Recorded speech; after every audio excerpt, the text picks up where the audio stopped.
She remembered who she was, and the game changed.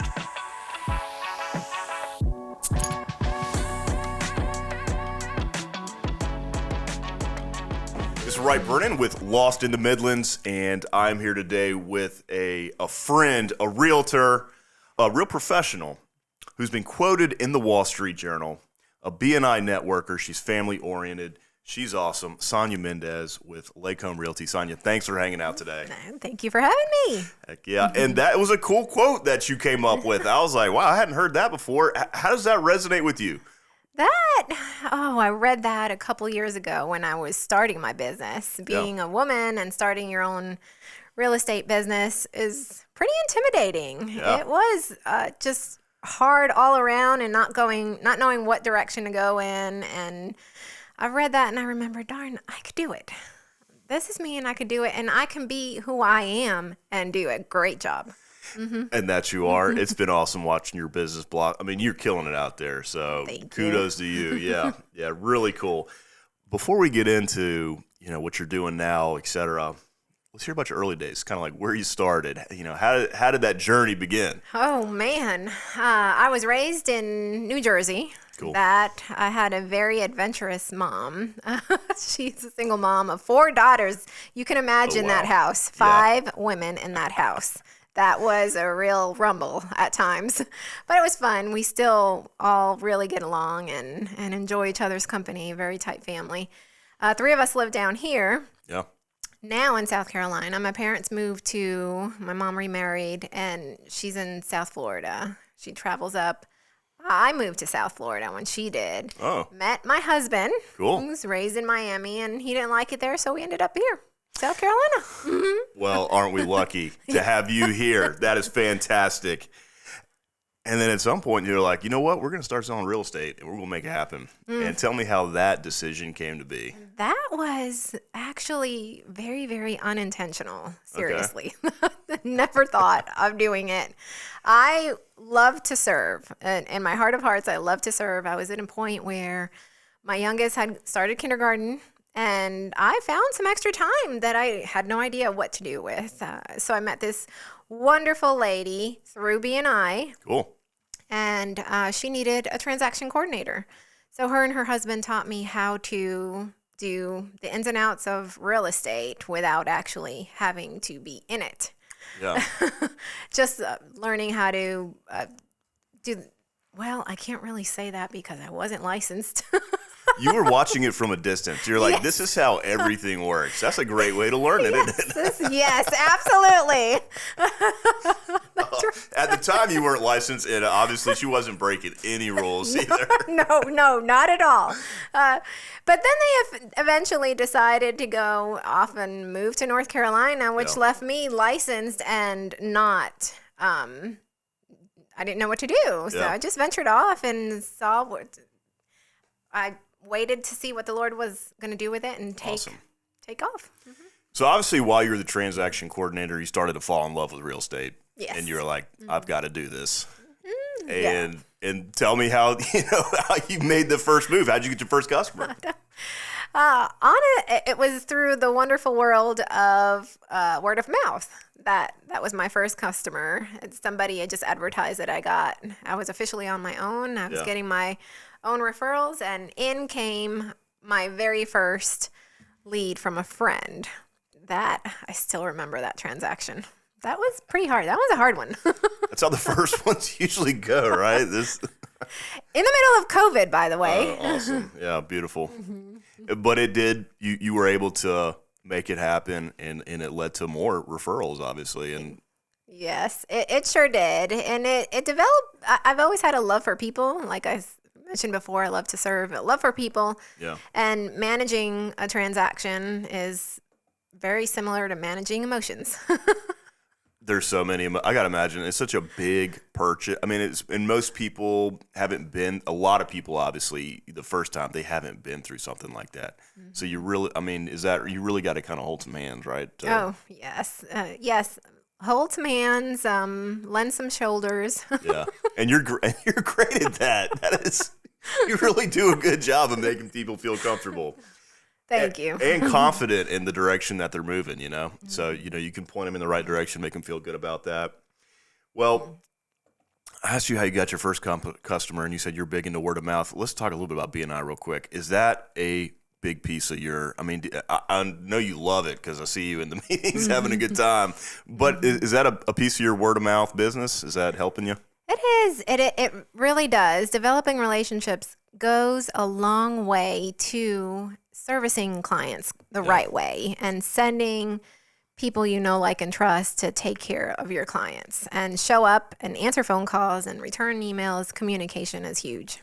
Yeah.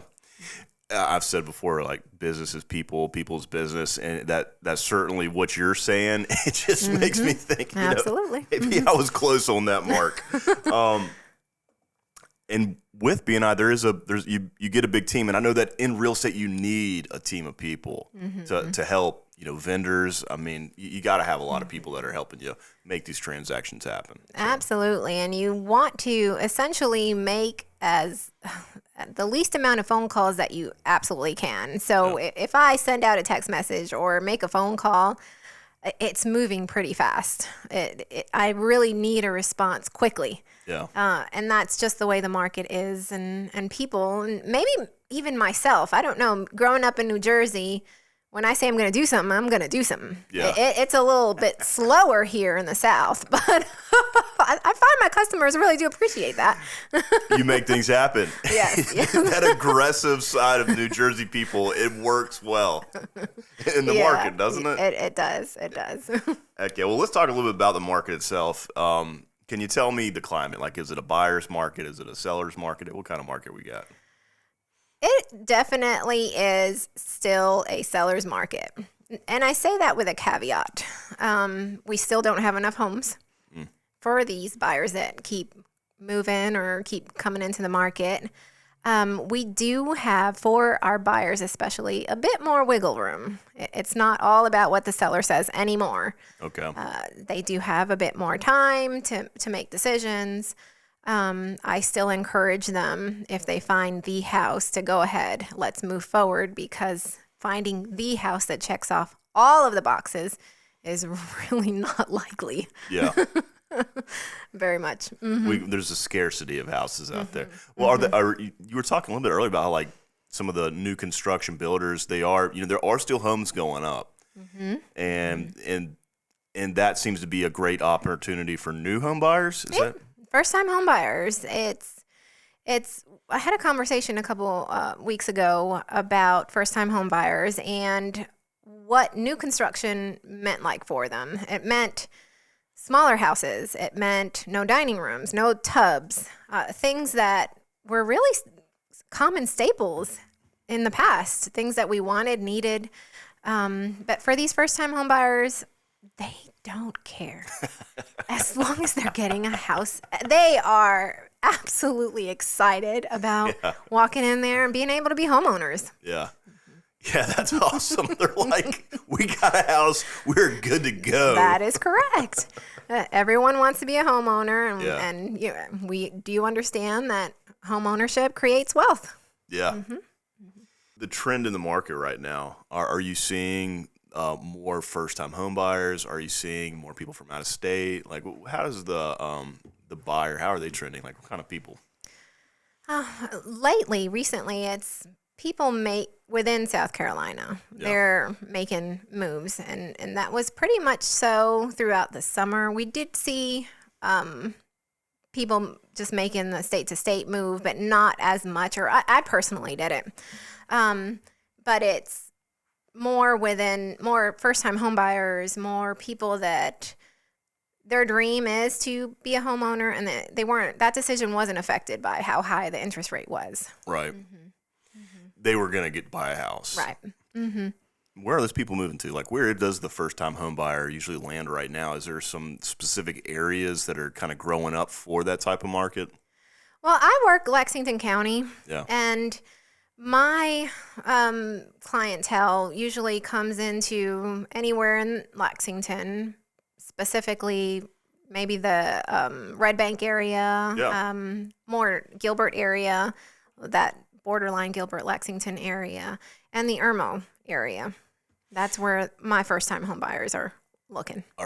Gosh, I've done some work in Red Bank, and it's like that area is just blowing up out there. They're cutting trees down left and right to build houses. Absolutely. The traffic over there is just grown. I live out in Gilbert, just a few minutes away from Lexington High School. And I'm very blessed with just a 2-lane road. But once I get into even across the street from Lexington High School, just that shopping center, the traffic and dangerous traffic too, because now school's in session and the teenagers are out. Well, that's a sign that the populace is growing. Yes. We got people moving in. Absolutely. How is the interest rate affecting things? I mean, are we having less transactions across the board, or people just don't want? I mean, I can guess people don't want to move. Well, people don't want to move if they're in a nice, comfortable spot. And that's the first time that these are conversations that we did have with our seller clients that, hey, although the market is really, really well for you, you might want to think about where you want to go first before we list. And the clients during COVID times were coming in from out of state. Why? Because they were selling high and they did not want to buy high. So their only option was to move, and they decided to move to the south. Yeah. Here, it's when we have that conversation and I ask them to look and see, where would you like to go? How much is that going to cost you? They really do change their mind.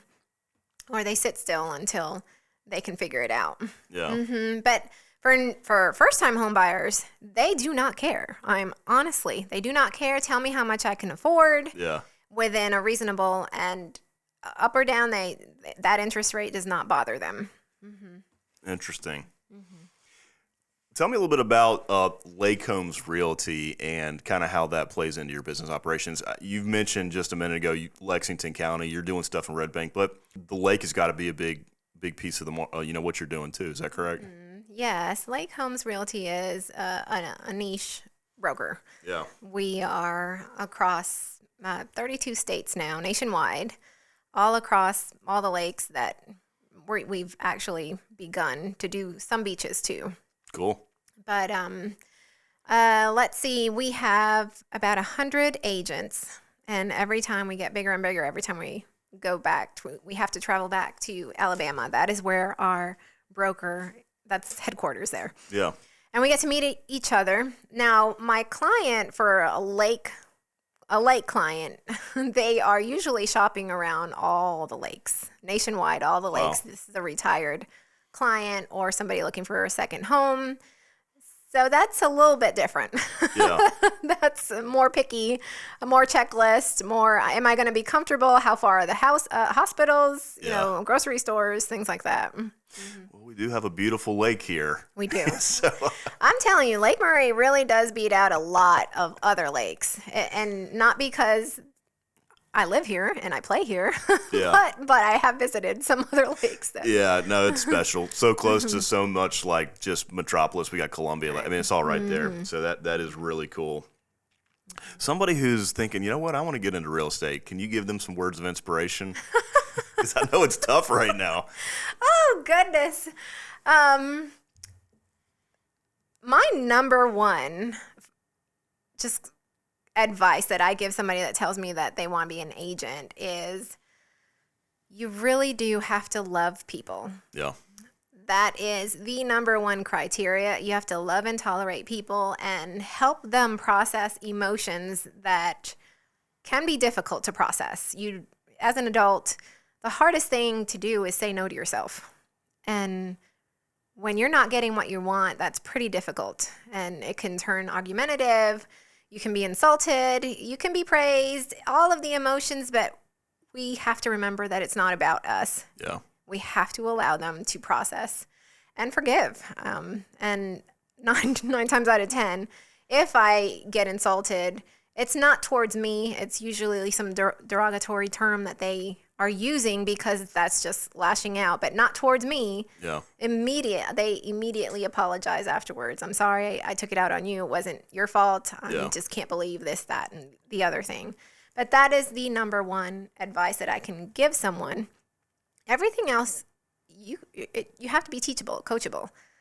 You can learn it, and process it. But if you don't have that love for people, and I'm telling you, if you've never seen a full-grown adult pitch a fit, God bless you. that'll be one of those eye-turning moments like, oh, I'll give you a minute. Yeah. Hey, wise words by a real professional. I mean, you got to have thick skin in this business. Yes, right? absolutely do. Mm-hmm. Yeah, and I love what you say about, it's a people business. That's so true. And I can see why your business does so well, because you are so good with people. So Thank you. Where can people find you when they're on the market?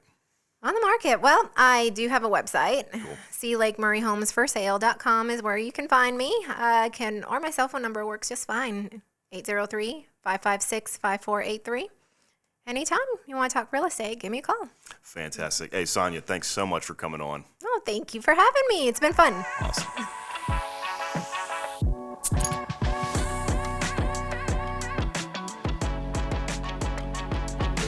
Hey everyone, many thanks for watching. If you enjoyed this episode, give us a follow and click the bell to stay up to date on future episodes, or click the link to watch another previous episode. Also, don't forget to like, share, and please leave us a comment. We'd love to hear your feedback.